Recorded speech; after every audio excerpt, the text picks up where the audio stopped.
Hi అండి, మన Sitaram computer వర్క్స్లోకి మరో కలర్ కాంబినేషన్ డిజైన్ అయితే వర్క్ చేసింది.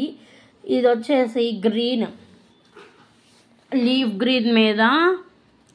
గ్రీన్ క్లాత్ మీద లెమన్ ఎల్లో టైప్ అనమాట. అంటే డార్క్ గడప పసుపు కలర్ థ్రెడ్ వర్క్ అండ్ అలాగే పింక్ కలర్ జెరీ అనమాట. చాలా బాగుంది కదా. ఇదంతా బ్యాక్, లీఫ్ కూడా చిన్న కట్ వర్క్ అట్లా అయితే వచ్చేసింది. అండ్ ఇదంతా ఫ్రంట్, ఇదేమో హ్యాండ్స్ అనమాట. సో హ్యాండ్స్ వచ్చేసి హాఫ్ హ్యాండ్స్, ఇవి హాఫ్ హ్యాండ్స్ సన్న బోర్డర్తో చాలా బాగుంది కదా. లీవ్స్ డిజైన్ అండి, అంతా లీవ్సే. ఎల్లో ఏమో పెద్ద లీవ్స్ అండ్ పింక్ ఏమో చిన్న లీవ్స్ అనమాట. నాకు తెలిసి మీకు వీడియోలో ఇది కలర్ కాంబినేషన్ వేరుగా కనిపించవచ్చు, అందుకని నేను కలర్స్ కూడా చెప్తున్నాను. సో ఇంకా మన ఛానల్ ఎవరైనా సబ్స్క్రైబ్ చేయకపోతే సబ్స్క్రైబ్ చేయండి. Thank you for watching.